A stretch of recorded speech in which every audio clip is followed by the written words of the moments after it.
શરદી શરદી જ્યારે પણ થાય ત્યારે તમારે પહેલાં તો સાવધાન થઈ જવાનું. કેમ કે શરદી એટલે શું, કોઈ પણ રોગની શરૂઆત છે.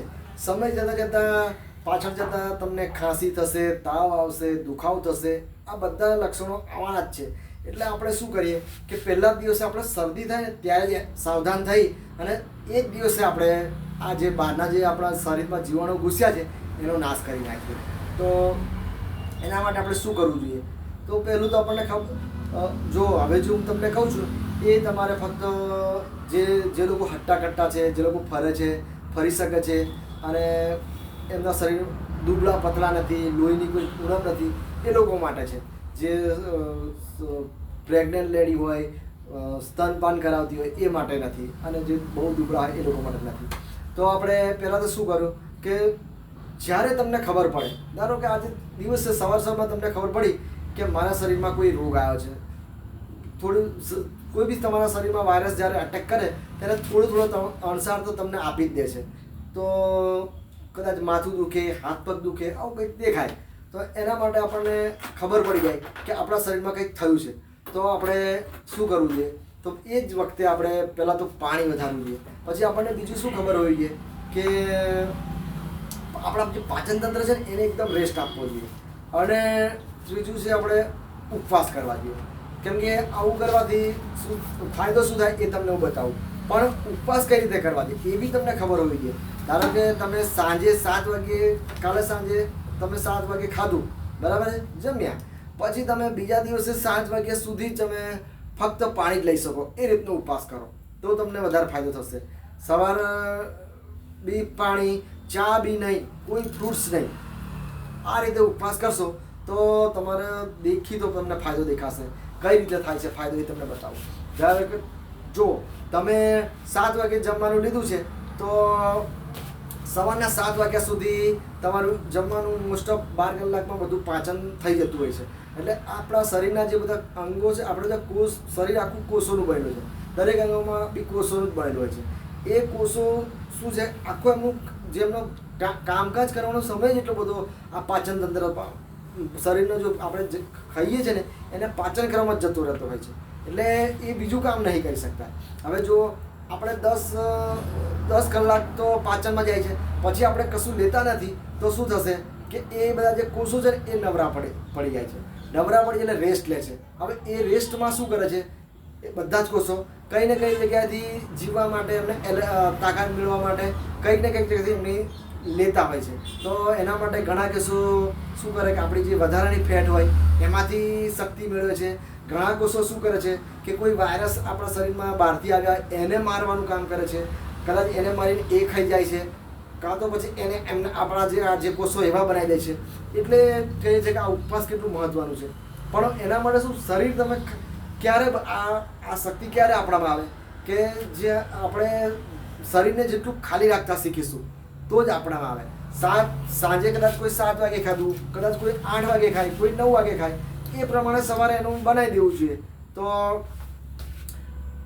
જનરલમાં ટાઈમ કઈ રીતે અપાય?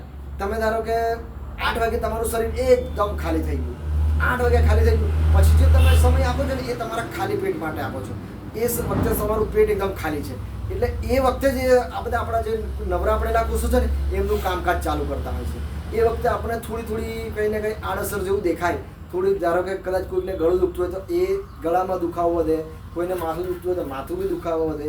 એટલે કહેવાનો અર્થ છે કે આ રીતે તમને થોડું શરીરને ખાલી રાખશો ને તો તમને 1 દિવસ 2 દિવસમાં ફાયદો થઈ જતો હોય છે. જેને જેવી ટેવ. હવે કદાચ કોઈને દિવસે ખબર પડી તો દિવસે ખબર પડે તો દિવસે ઉપવાસ કેવી રીતે કરવા? તો એના માટે તમારે હું માનું ત્યાં સુધી ભોજન તો તમારે રાત્રે જ લેવું પડે.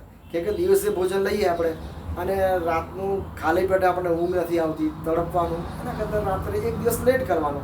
તો બીજા દિવસે બી રાત્રે ભોજન લઈ લેવાનું અને એવી રીતે 24 કલાક જ્યાં સુધી ખેંચાય. એવું જરૂરી નથી કે આપણે 24 કલાક, કોઈકને 20 કલાક, 22 કલાક, 23 કલાક, 15, પણ ઓછામાં ઓછા 17-18 કલાક તો લેવો જ પડે ઉપવાસ. અને એ બી પાણીના ઉપવાસથી. તો જ તમને 3 દિવસમાં કે 2 દિવસમાં કંઈ ને કંઈ ફાયદો દેખાય અને તમે બધા જ પાછળના જે બધા લક્ષણો આવવાના છે ને એનાથી તમે બચી શકો. આવું અમે ઘણી વખત જોયું છે. એટલે તમને હું આ બધું કહું છું. હવે શું વિચારીએ આપણે કે કદાચ જ્યારે ઉપવાસ તોડવાનો કેવી રીતે, કે ઉપવાસ તોડતા બી આવડવો જોઈએ.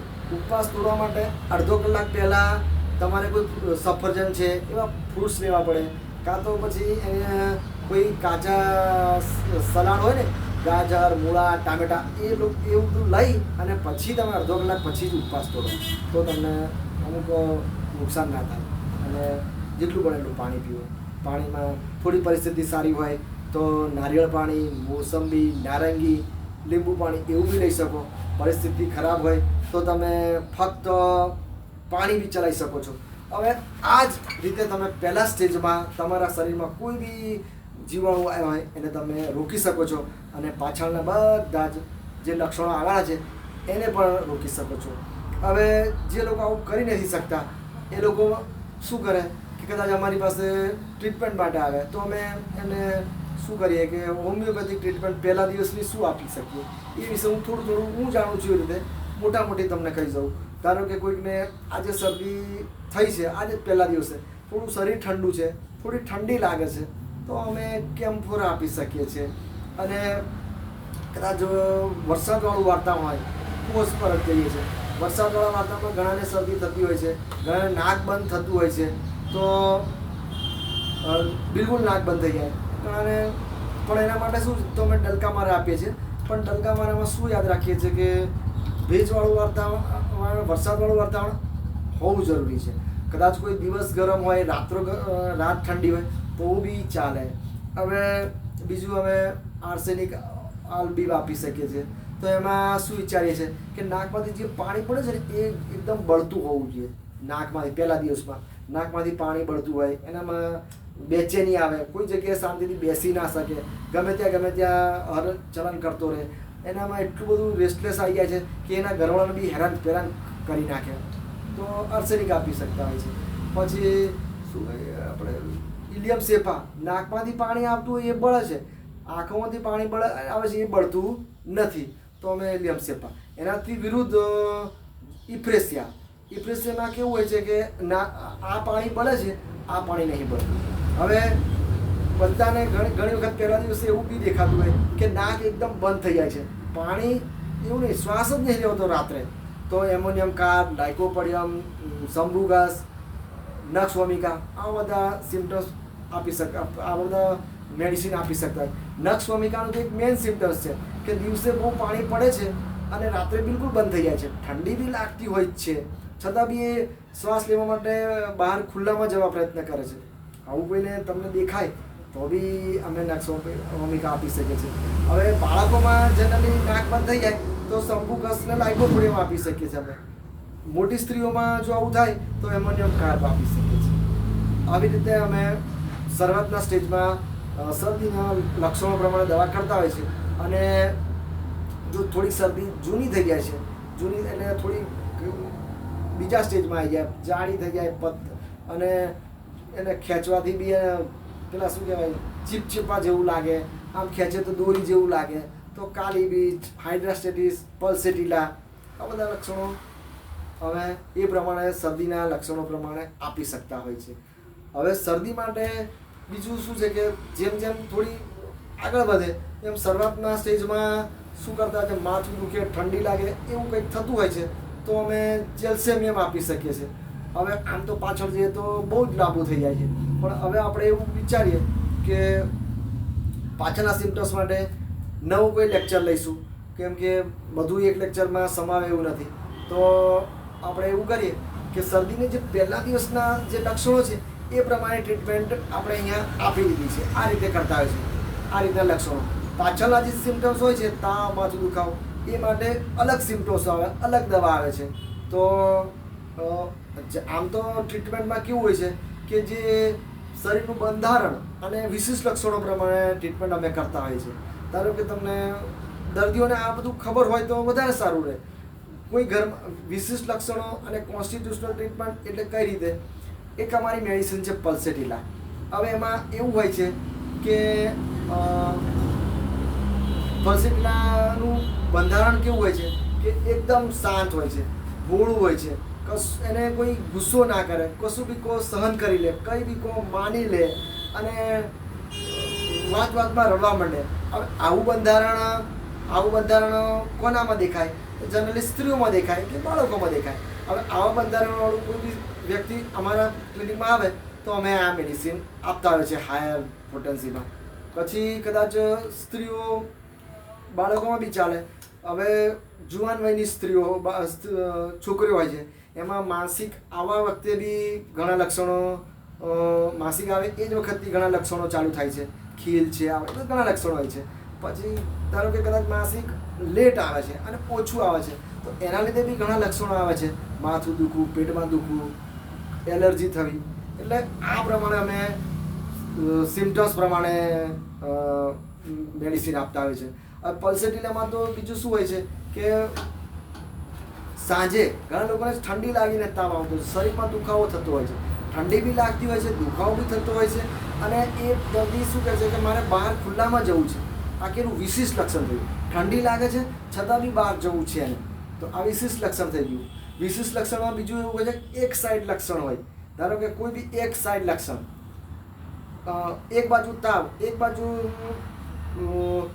દુખાવો, આવા કોઈ લક્ષણ હોય તો બી પલ્સેટિના અમે આપતા હોય છે. હવે ચેન્જેબિલિટી બતાવતી હોય, પલ્સેટિનામાં એક ચેન્જેબિલિટી બતાવે છે કે ઝાડા થતા હોય તો વારે ઘડીએ કલર બદલાઈ જાય, ઘડીકમાં પીળો, ઘડીકમાં કાળો, ઘડીકમાં લીલો, એવા ચેન્જ થતા હોય એના મળમાં રંગ. શરદી હોય તો ઘડીકમાં પાકી હોય, ઘડીકમાં પાણી જેવી હોય. પછી શું હોય કે કદાચ દુખાવો થતો હોય તો નીચે કદાચ દુખતું હોય, ઘડીકમાં બીજા ઘૂંટણમાં દુખે, ઘડીકમાં બીજી જગ્યાએ હાડકામાં દુખે, કોઈ બીજા, એટલે આ રીતે ચેન્જ થતા સિમ્ટમ્સ હોય તો બી અમે પલ્સેટિના આપી શકતા હોય છે. ધારો કે કોઈકને કેવું હોય છે, વન સાઇડેડ ટ્રીટમેન્ટ તો થઈ ગઈ. જીભમાં કેવું હોય છે કે એકદમ સૂકી અને એકદમ કોરી અને છતાં બી એને તરસ નહીં લાગતી. તો બધા સિમ્ટમ્સમાં એને બધા જ કોઈ બી લક્ષણો આવતા હોય તો પણ એને તરસ ના લાગે. આવા બધા જ લક્ષણો પ્રમાણે અમે એને ટ્રીટમેન્ટ આપતા હોય છે. આ જે મેં તમને થોડા મોટા લક્ષણો કીધા છે, મોટી કીધું છે પલ્સેટિના, આ બધા વિશિષ્ટ લક્ષણો કહેવાય છે અને એનું શરીરના બંધારણ પ્રમાણે સિમ્ટમ્સ કીધા છે. જો આ પ્રમાણે કોઈ બી લક્ષણો તમારા ઘરમાં કોઈને દેખાય તો તમે અમને કહો તો અમે પાછળના કોઈ બી લક્ષણો દેખાય એમાં અમે ટ્રીટમેન્ટ આપીએ છીએ. તો શું આ લક્ષણો પ્રમાણે ગમે એવા લક્ષણોમાં એને દર્દીને રાહત થતી હોય છે. તો આજે મેં થોડા સમયમાં બધું તો ના કહેવાય, એટલે ટૂંક સમયમાં થોડી માહિતી આપી છે. થોડું તમને લાગ્યું કે સારું છે તો તમે લાઈક કરો અને સબસ્ક્રાઈબ કરો મારી ચેનલ. અને ફરી મળે. શરદીનો પાર્ટ બીજો બી લેવો પડશે કે એક પાર્ટમાં તો આટલું બધું પહોંચી ના વળાય, એટલે હવે બીજો ભાગ આપણે બનાવીશું. તો મળીએ ત્યારે.